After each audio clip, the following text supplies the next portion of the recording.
Good afternoon. Are we ready to start, Amy? I see we are still having participants join. So let me begin as others join the town hall call by first of all saying welcome and thank you to each and every one of you for joining us for our first virtual town hall with the alumni community covering the COVID-19 crisis. My name is Karen Bertrand and I am a proud graduate of 1994 from the Faculty of Arts and Science, and I am the Vice Principal Advancement at Queen's. I am joined today by Dr. David Walker, Med 71, the leader of the Queen's response to the COVID-19 pandemic crisis, as well as Principal Patrick Deane, of course, our Principal of Queen's. They're both looking forward to answering as many questions as possible over the next hour from all of you. And I do mean all of you. There will be a large number of us on the call this afternoon. We are expecting just shy of 400 participants in the town hall this afternoon. And you are coming to this town hall from coast to coast across the country, Canada, as well as various states in the US and the UK. So welcome to each and every one of you. We do want to hear from as many of you as possible, and so there definitely will be questions for you, or opportunities for you to pose your questions of both Patrick and David. Please feel free to do so by entering your questions in the Q&A button on your screen. I also wanted to let everybody know that we will be recording this session and it will be made available to everybody in the town hall following this afternoon, as well as to the broader alumni community. But before we get started, just a couple of comments to say how truly proud we are of the alumni community during this crisis. There are literally thousands of you doing your part, whether on the front line providing healthcare and prevention services, behind the scenes lending your talent and your expertise to the fight, or in your own communities making sure that everyone is safe and well cared for. For example, some of the stories we shared in the alumni newsletter just last week, one of them of Joanna Griffiths, Prom 05, who's raised money to create a line of masks, gloves, and gowns and distribute them to healthcare workers across the country through her company, Nixwear.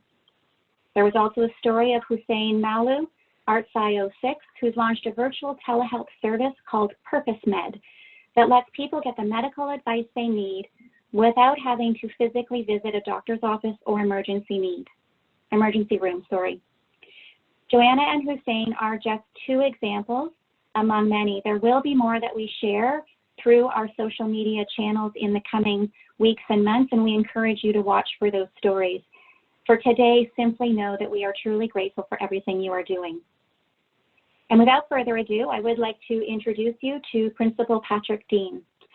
Principal Deane became our 21st Principal and Vice Chancellor last July after serving 9 years as the President of McMaster University. Some of you may remember Patrick from his previous stint at Queen's from 2005 to 2010, when he served as Vice Principal Academic at Queen's. He recently initiated a conversation with the entire Queen's community about what matters to Queen's and our vision for the future. And he's keeping that conversation going throughout this crisis. Without further ado, I would like to welcome Principal Patrick Deane to share some introductory comments about the response of the university to COVID-19.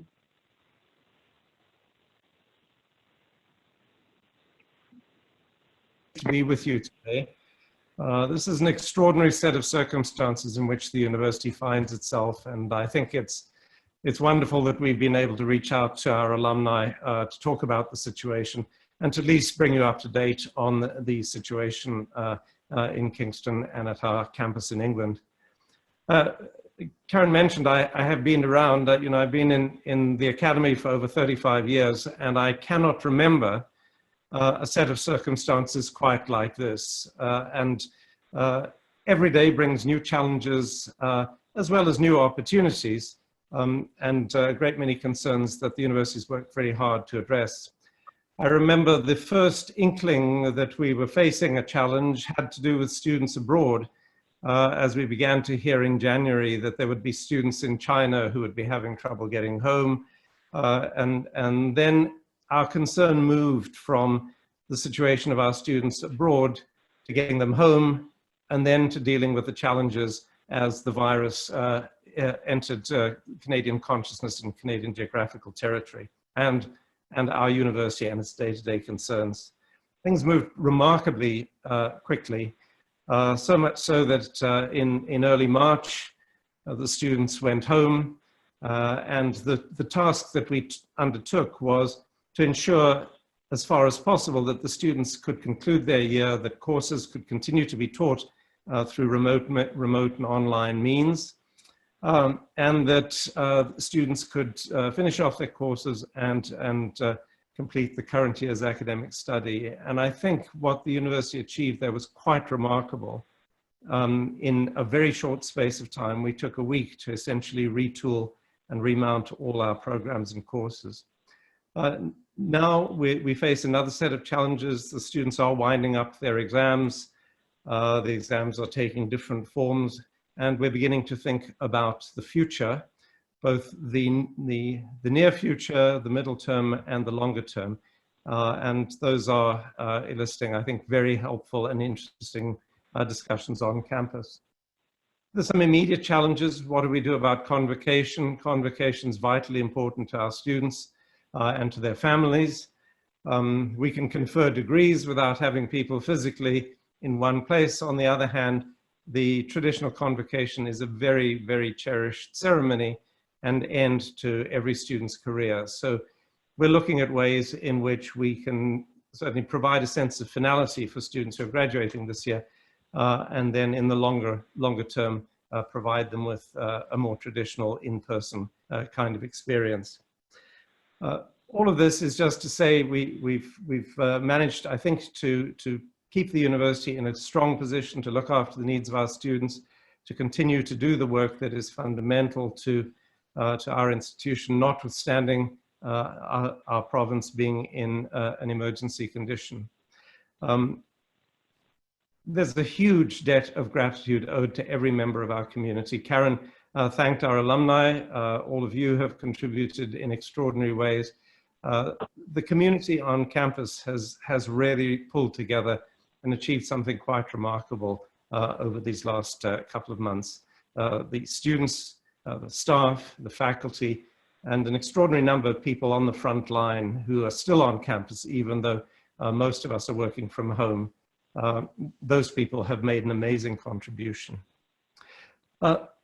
Now, one reason we're in really good shape is that early on in the process, when it began to seem obvious that we were going to face some very significant challenges, I approached Dr. David Walker to advise the university on how to prepare and to plan for dealing with COVID-19. David is a professor in the departments of emergency medicine and family medicine, as well as the School of Policy Studies. And his career has seen him play an extraordinary role in our public health care system generally. He chaired the province's expert panel on SARS and infectious disease control. And he served as chair of the Ontario Agency for Health Protection and Promotion. David's a Queen's alumnus. He's held a number of leadership roles here, including one in which I had the great pleasure of working with him as Dean of the Faculty of Health Sciences. He's also been Executive Director of the School of Policy Studies and the School of Medicine. He chaired our university's Commission on Mental Health a number of years ago, and in a slightly more positive vein, he chaired the planning for our 175th anniversary. So, faced with the challenges of a global pandemic, I could think of no better person to help me lead Queen's through the current crisis than David. And he's kept in constant touch with our public health professionals and with government, and leads an operational team that meets daily on addressing COVID-related challenges across the university. I'm really pleased David could join me on this call with you today, and I'll look forward to our conversation together. So I'll hand things over to David now. Thank you very much, Patrick. I hope everybody can hear me and see me in my basement office, which I share with my wife, and the laundry facility, which I hope will not begin while I'm speaking. It was in mid-February. I was on a beach in Barbados hours before flying home from a holiday that I'd hoped nobody'd noticed, particularly my boss, Patrick, when I got a call saying, could I drop by his office? And so I scampered back and appeared looking unsuitably tanned in Patrick's office when he asked me to become involved. I was very pleased to be able to help and work with Patrick and the team again.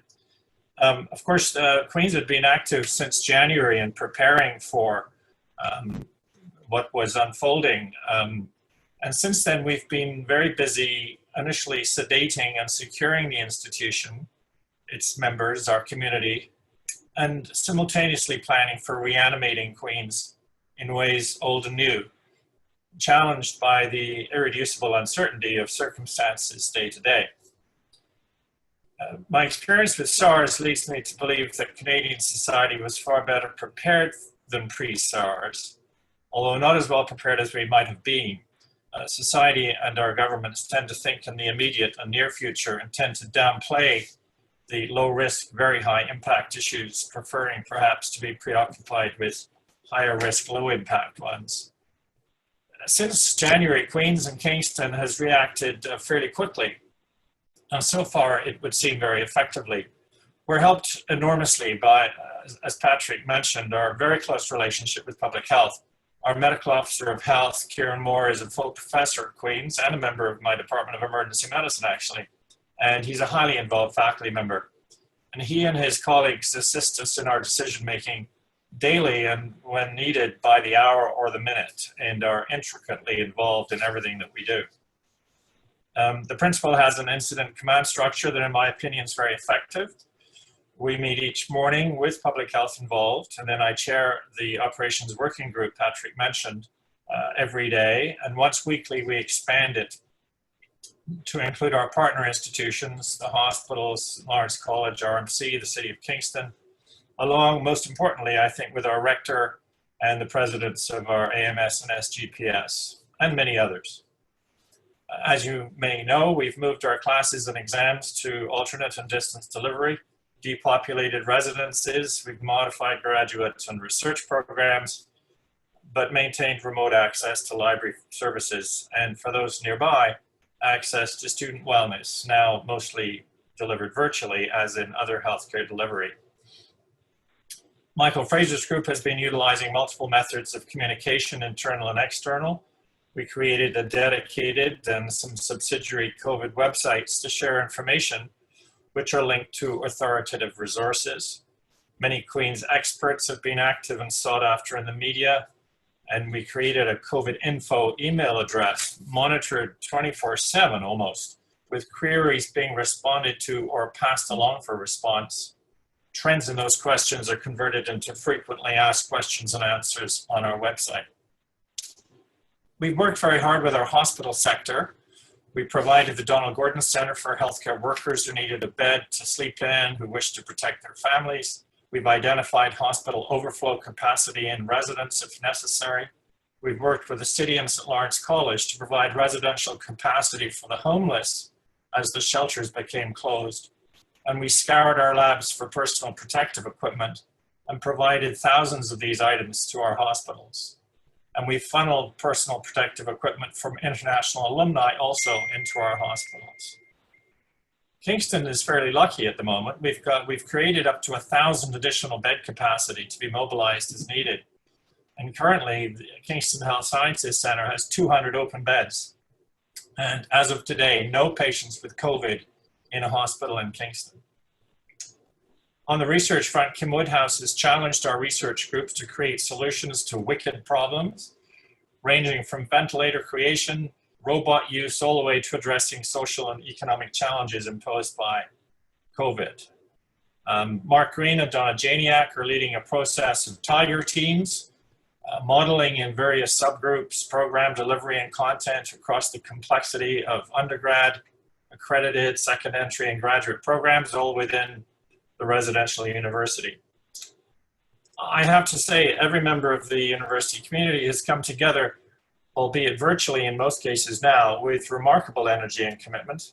I'm certainly privileged to be witness to this, from the custodial and security staff through all components of our community. And I'm struck by the leadership of our students, although I'm not surprised. So in ending, I would say the fashion in which we work in the months and years ahead will be determined by a combination of our ingenuity and the constraints placed upon us externally. The former is within our control, the latter only by our success in following the rules. Beginning this summer, I see a graduated and fluctuating loosening and tightening of constraints with rapid attention to outbreaks and hotspots extending over the next year. Testing capacity is going to be absolutely critical. The constraints will be differentiated by economic and social necessity and will of course be calibrated against hospital resources, particularly ICU and ventilator capacity. The timing of this will be highly dependent on the success we have in April and May in continuing to suppress this, the spread of this virus. So thank you very much for listening. I'm happy to participate with the principal, hoping he gets all the difficult questions. Thanks, David. I hate to break it to you, but I think I'm going to pose the first question to you. So we are going to open it up to questions now. I do see that we have some questions starting to be added to the Q&A function on your screen, so please don't hesitate to continue to add those. We do have a number of questions that were submitted in advance as well, so we're going to start by those as people are thinking about any questions that they may ask. So David, to start with you, you do have a unique perspective, having chaired the expert panel on SARS for Ontario. And so from your vantage point, what do you see as the key differences between SARS and COVID-19 and how we as a community are addressing them? Well, other than the obvious similarities, there were some very significant differences, Karen. In the first instance, despite previous epidemics and pandemics through the course of history, Canada in particular, but many nations were completely unprepared for SARS. We had over the previous 2 decades slowly deconstructed our public health infrastructure. It was really quite embarrassing to look back on it, in fact, despite the fact that we'd had tainted blood and tainted water. And so the backdrop was one of very poor infrastructure of people and labs and things. The second problem was with SARS, we didn't know what it was. We had no idea what it was. We didn't even know if it was a virus, nor how bad it could be. So that was an additional complication. It turned out to be more lethal by a long shot, of course, than the cousin coronavirus we're dealing with now. That was a tragedy in the way in which it affected those that it harmed and killed. It was a blessing, on the other hand, because it was so lethal that it did not spread very easily. Because the moment you became sick, you were in hospital. So it was very different in that way. I must say, it doesn't take much observing to notice that in the last 15 years, 3 coronaviruses have challenged the world. SARS-1, MERS, Middle Eastern, and now SARS-2, so to speak. So I think we begin to see a bit of a pattern about how we may move into the future with surveillance and testing and looking after ourselves better with our infrastructure and public health. Mm-hmm. Okay, thank you. David, you mentioned some of the community supports that Queen's is offering and has offered to the broader Kingston community. I am curious, what are some of the other ways, and this question is for both David and Patrick potentially, what are some of the other ways that the university has really mobilized our resources to respond to COVID-19? And it could be in the research area, our facilities, the community, or the pandemic itself. Well, I can start on that, Karen, thanks. And I think in the first instance, when the consequences of the virus could be envisaged, we began to see ways in which we could cooperate with public health and the city to make sure that our facilities could be extended and put at their disposal for the benefit of the whole community. And I think we've done very well in that. As David was describing, the capacity now of the healthcare system in the Kingston area is extremely positive. especially given the current state of infection.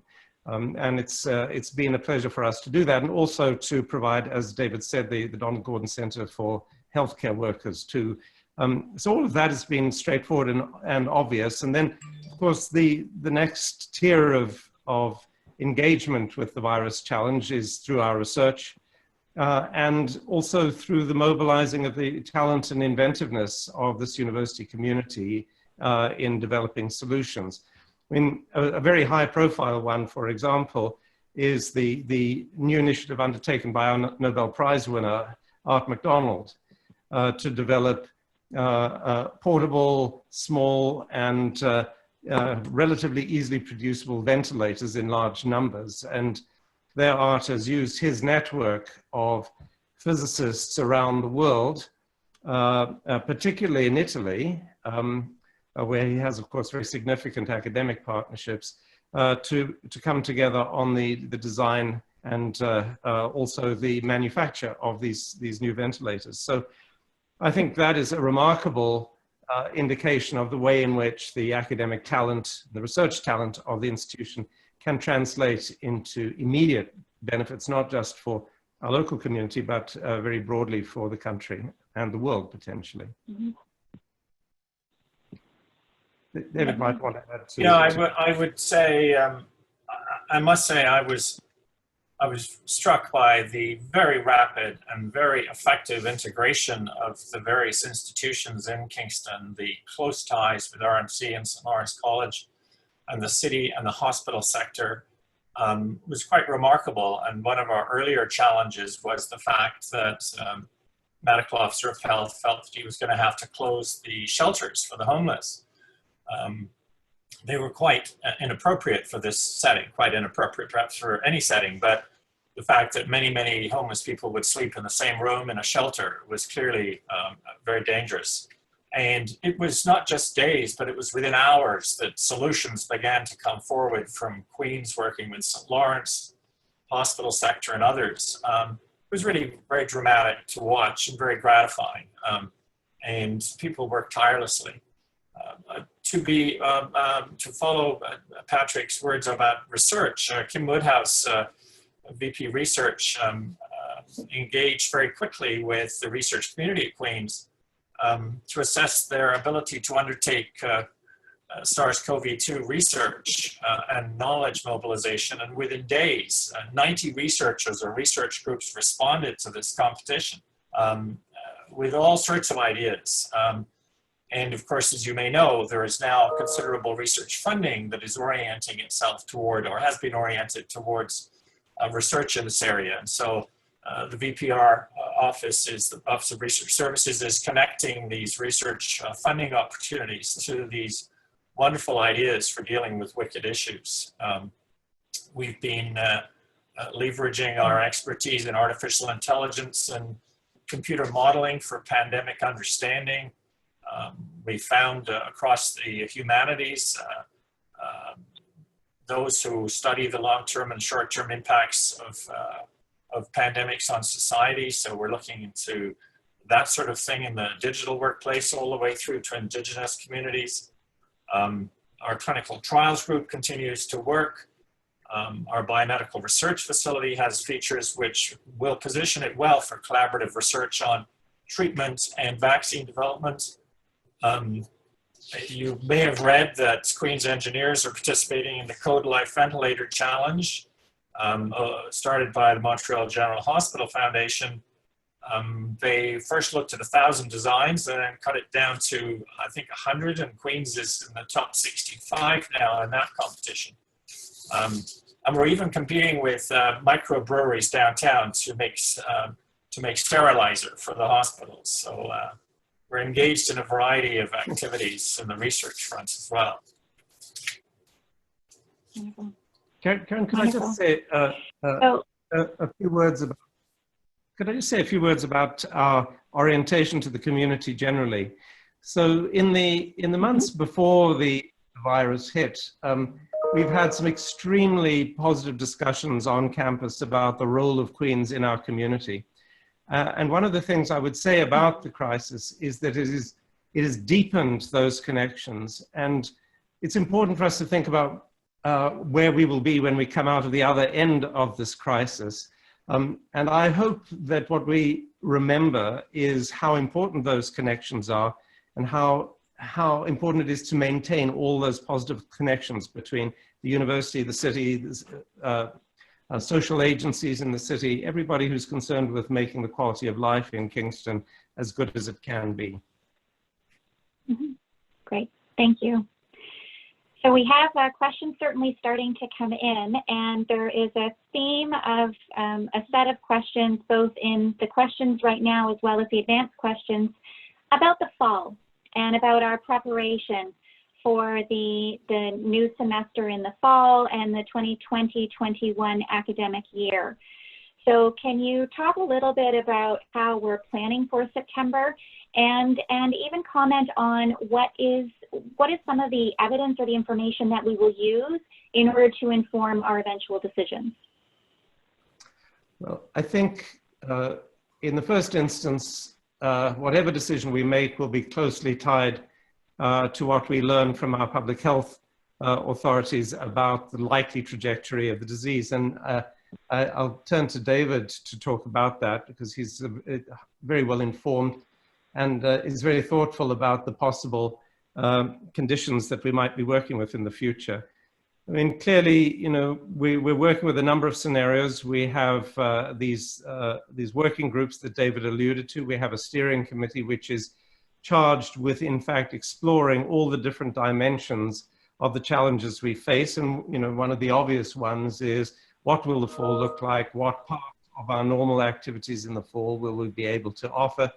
And if we cannot offer certain aspects of what would be normal, what are we going to do by way of substitute for that? So we have a lot of individuals working on this, both within the faculties and centrally. And it's from those groups that recommendations will come about the way in which we choose to mount our programs. You can imagine there's a spectrum of scenarios here, from the very optimistic scenario, which is that it would be business as usual, which at the moment seems a somewhat naive scenario, to much more challenging scenarios in which we are still in a condition rather like the present one. And we're thinking about this, of course, over an extended period of time.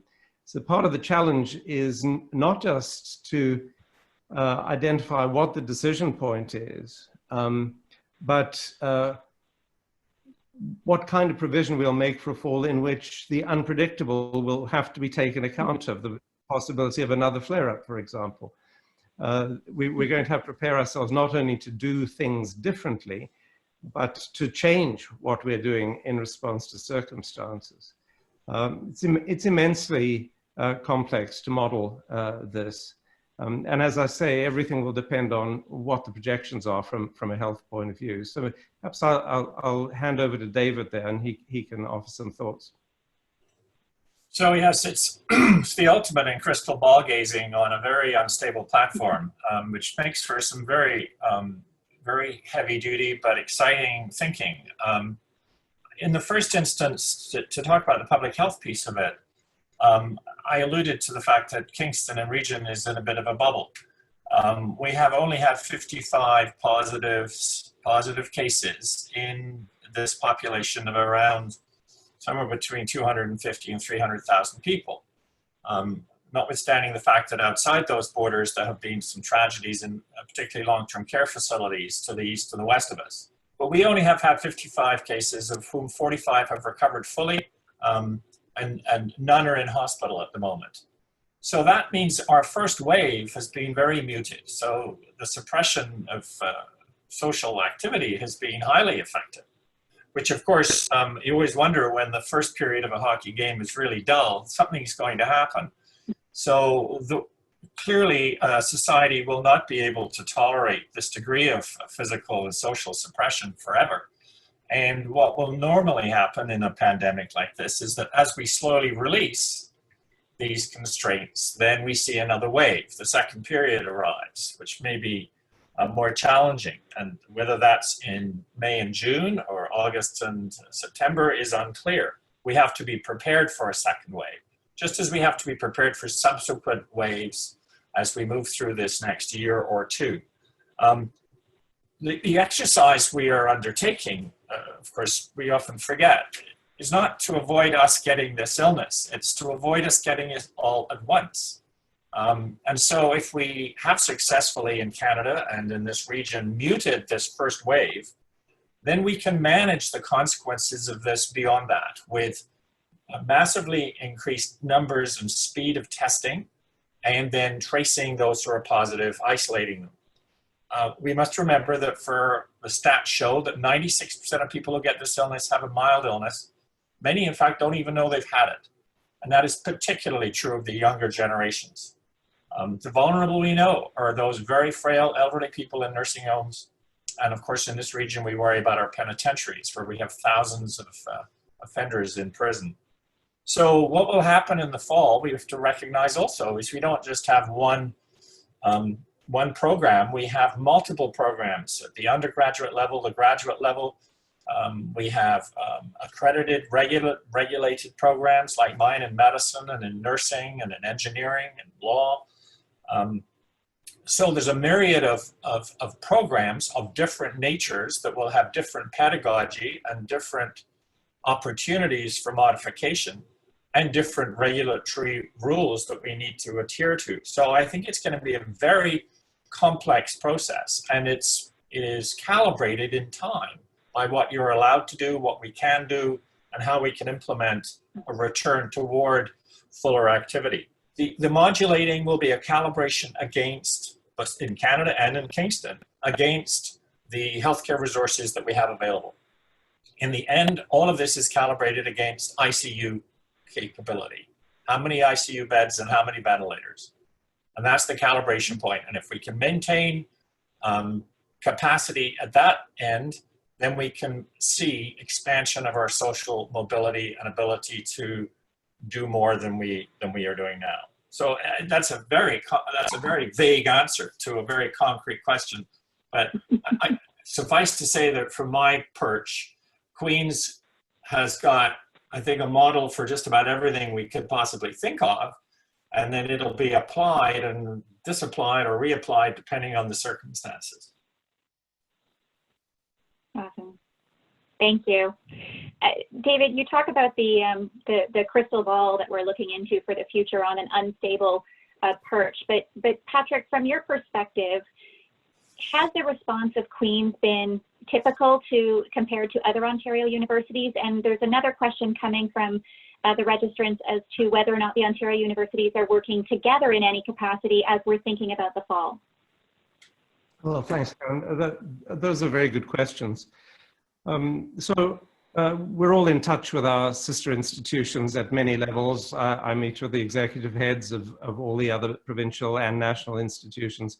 The provost does the same with his counterparts and so on. So we're very well connected into the provincial and the national scene. And also we're connected into the network of research universities, the U15. So how does Queen's sit with regard to those other institutions? I think we are in a very good situation. For all the reasons David described, I think we're fortunate in the situation in our geographical region, but we're also fortunate in that we did get ahead of the planning for this. I think we began to think carefully and creatively about what we would need to do as early as could reasonably have been expected. So when I look at where we stand relative to what I hear from my colleagues, I think we're very well situated. And there is a lot of talk about concerted decision-making on the part of the university sector, and there is a lot of sense to that. I mean, it seems reasonable that the university should all indicate at about the same time what they're going to do in the fall so that students have a proper and meaningful choice that they can make. And I think there's a great deal of goodwill on the part of the leaders of those institutions to act together. The truth is, though, I mean, all the universities are very different. You know, some of the 2021 universities in the province are commuter institutions, others are residential institutions. And therefore, we all face, while on the one hand, we face similar problems, we also deal with very, very different issues depending on the nature and the configuration of our institution. And I think that difference, which is partly linked to locale, but also to history and tradition and student demographics, I think those aspects are always going to differentiate the universities and will dictate a differentiated response to circumstances. So I suppose what I'm saying in answer to the question, which is a really good one, is yes, there is a lot of collaboration going on, even to the point about thinking about easing restrictions on transfer credits so that a student who couldn't come to the institution of their choice in another geographical location could, for let's say the fall term, take some online courses somewhere else that would then be recognized for credit at the institution to which they're destined to attend. So there is a lot of collaboration going on, and I think that is really good. I mean, there is no aspect to this COVID crisis that is not going to be best addressed through collaboration and cooperation. Maybe I'll leave it there. I think particularly when we think of students, a concerted and collaborative response is important, because if the university is all competing with each other, we will in effect shut down the options and opportunities that students have, because they may not have the capacity to make the normal kinds of choices they would make in conventional times. Mm-hmm. Okay. So switching gears a little bit, still talking about obviously Queen's response to the pandemic, but Patrick, how will Queen's deal with possible financial implications of COVID-19? Well, undoubtedly, the financial implications will be far-reaching. You don't have to be inside any of these institutions to understand that there will be very significant financial issues, not the least of which is that a large proportion of university revenues is derived from international students. And in a context in which students globally, having been increasing in the amount of travel they were keen to do, will in fact be doing very little, I would think. So there will be consequences in terms of the operating revenues of all the universities as a result of that. And then there are a host of other factors. For example, if residences are not full, then institutions will see a loss of revenue from those ancillary operations. I think the important thing to remember about this, and this is related to David's point, that people do have to emerge from their basements at a certain point. We need to think of the financial challenge as of relatively short duration. So I think the big issues we face will be the issues of the coming academic year. And there is no easy way out of this, because in fact, to do what we want to do, to offer, to continue to offer programs on remote platforms, as well as, if possible, in person, will require more resources rather than less, will require all the people we have in the institution, possibly more, so that the normal ways in which you deal with a budgetary crunch are not really available in obvious ways. So the fortunate thing here is that it is a time-limited challenge, although we will have altered circumstances even once we're out of the immediate emergency, and we will have to think differently about that. And so there may be some lingering financial challenges that we have to deal with. Perhaps the positive way to look at this is to say that this crisis is forcing upon us ways of thinking about the way we operate and the way we resource those operations that perhaps bears some reconsideration. Perhaps we need to think of a more sustainable and robust model. But that is a discussion that will have to occur over time. I think in the immediate term, thinking about how we continue to keep the university whole and strong, to keep the community of Queens whole and strong until we're over this particular challenge is the first order of business. Wonderful. So thinking of that strong community, there are a number of questions both in the advanced submissions as well as on the screen today about inquiring how we keep alive the traditional Queen's experience and the community spirit that we all know and enjoy. what are some of the strategies that we might be considering or opportunities that are available to us to protect that Queen's experience? Oh, I'd be interested in David's reflections on this. I'll just make a few quick ones. I actually relish the challenge of how you find ways to build a sense of interpersonal connectedness in a context in which you're being required to keep your distance from each other. In the same way, you know, when we think about our castle in England, and I'm sure a number of people on the call are alumni of the International Studies Center program, there's a program that's entirely linked to place.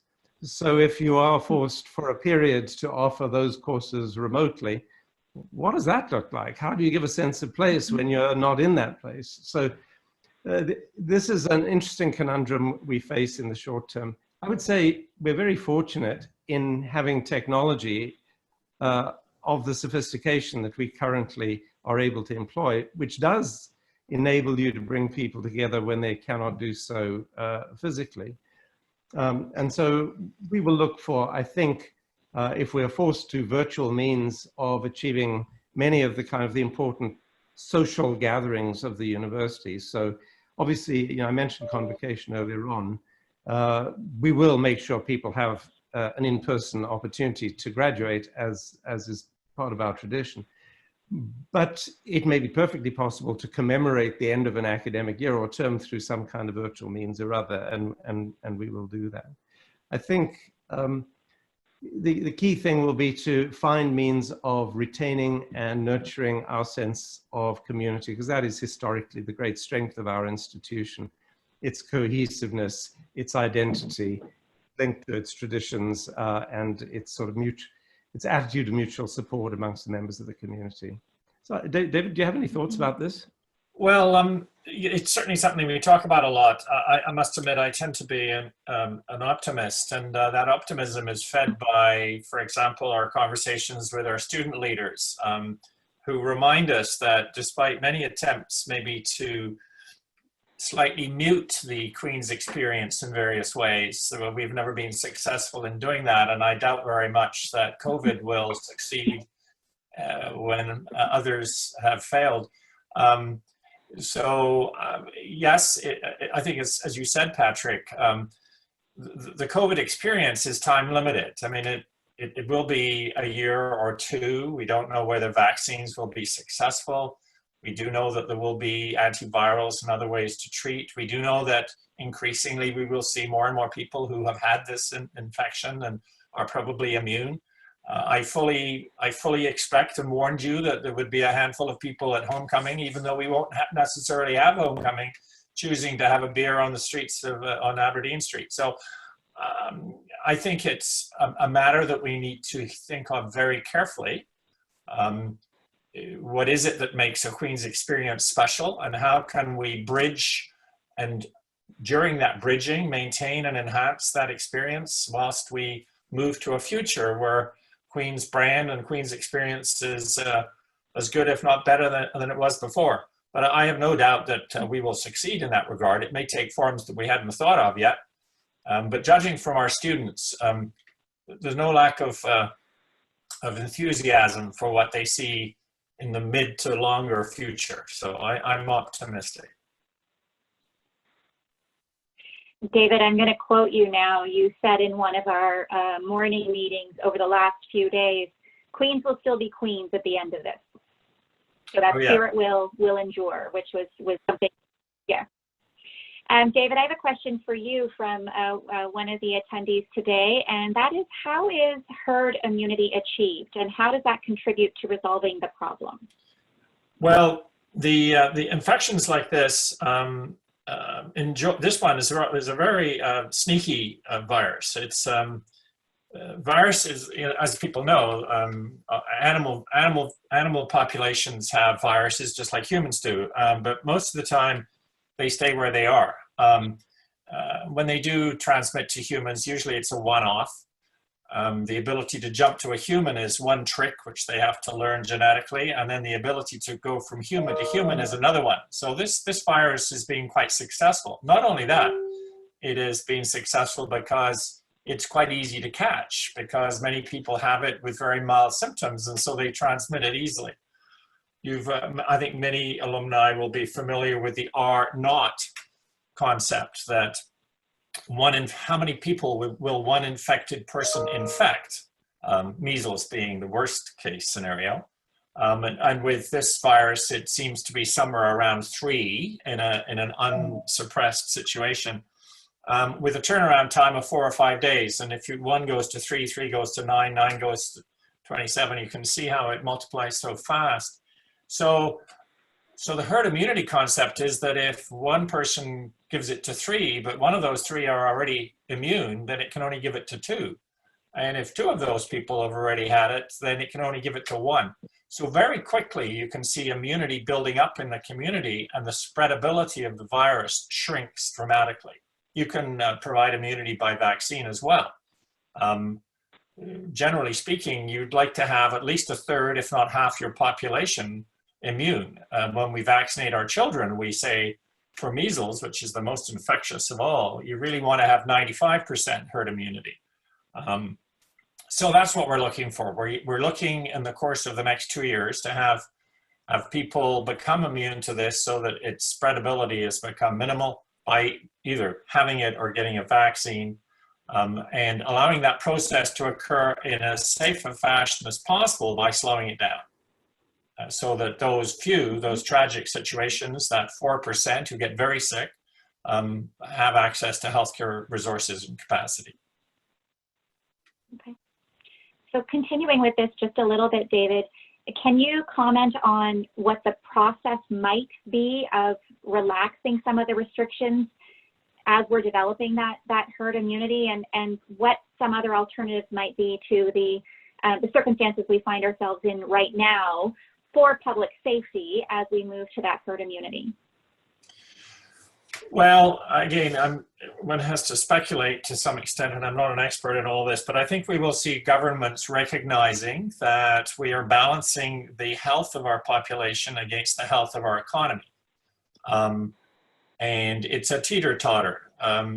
So we could make we don't want to have our population suffer, but on the other hand, we don't want to kill our economy completely, because it's the economy that furnishes the resources that helps us look after our society. So it's a very difficult balance. I foresee government slowly introducing a degree of openness for critical functions in society, and that will obviously include educational facilities, but construction, small businesses and others, with conditions. And those conditions will obviously be the maintaining of some degree of social distancing, all subserved by extensive testing. When you can test and then test, get a result quickly and isolate people, you can dampen down the progression of this illness as it moves through society. So I see, you have to balance this against the fact that compliance becomes an issue too. For how long can a single mother have 3 children in an apartment without breaking out, let alone my wife and I wanting to break out?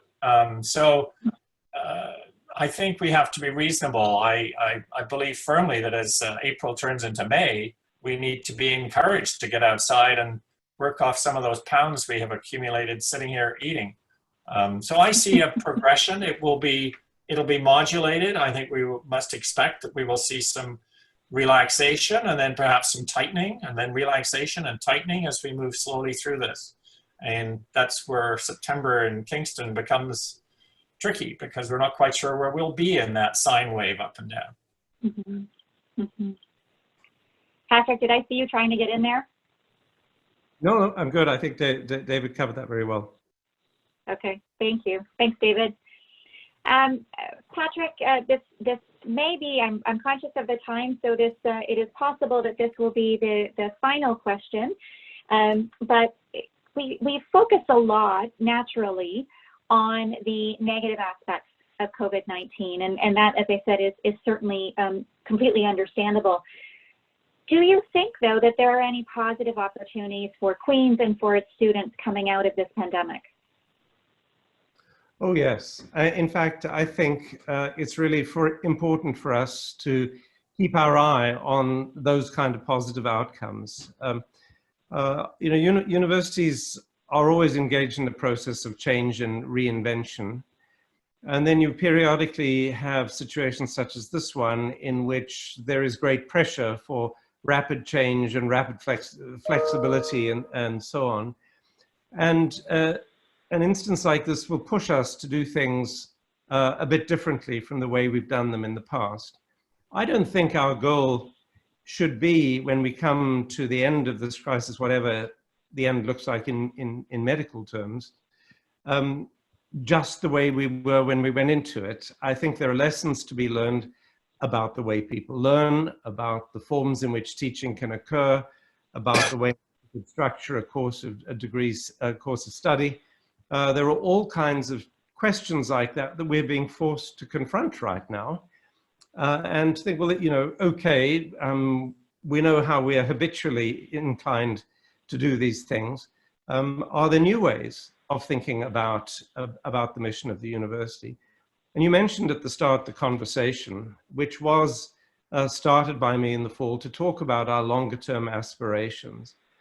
And, looked at from one point of view, you might say, well, this is the wrong time to think big because the challenges are so considerable.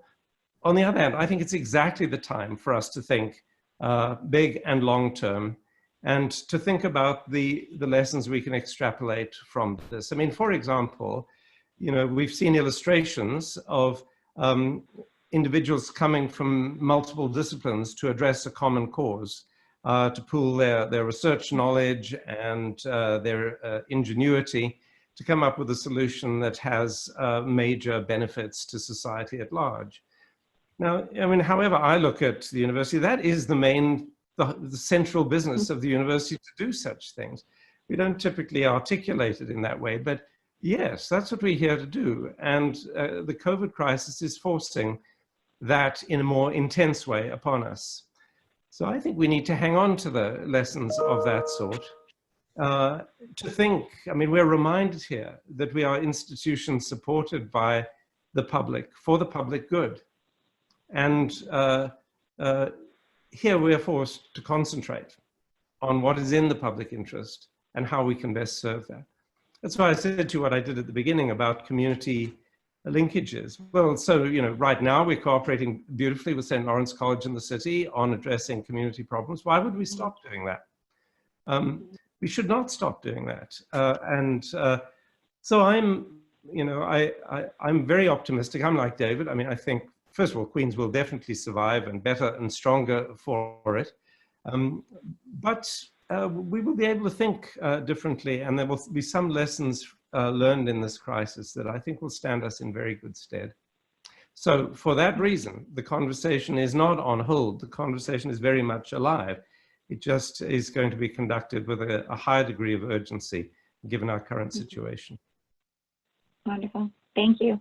I'm going to read a comment that somebody just made on the Q&A screen, and I think it sums it up very well. Thank you very much, Dr. Walker and Principal Deane, for all your work in helping us manage this crisis and the safety of all of us at Queen's. Thank you, Patrick. Thank you, David, for your comments. I am conscious we want to make sure that we end on time this afternoon. That is all the time that we have in order to end before 2. But I do want to thank all of the alum on the line for taking the time to join us today. We weren't able to get to all of the questions. We probably could have filled about a 4-hour town hall with all the questions that were submitted both in advance and online today. If you didn't get your question answered, please do submit it to us by email at alumni@queensu.ca, and we will make sure that those questions get answered. If you'd like to revisit this session, we will have that recording circulated to everybody that participated in the town hall following this session, and we'll also be posting it on our Queen's alumni website so that others that were unable to attend can see it. In the meantime, thank you, everybody. Stay safe, stay well, and KF.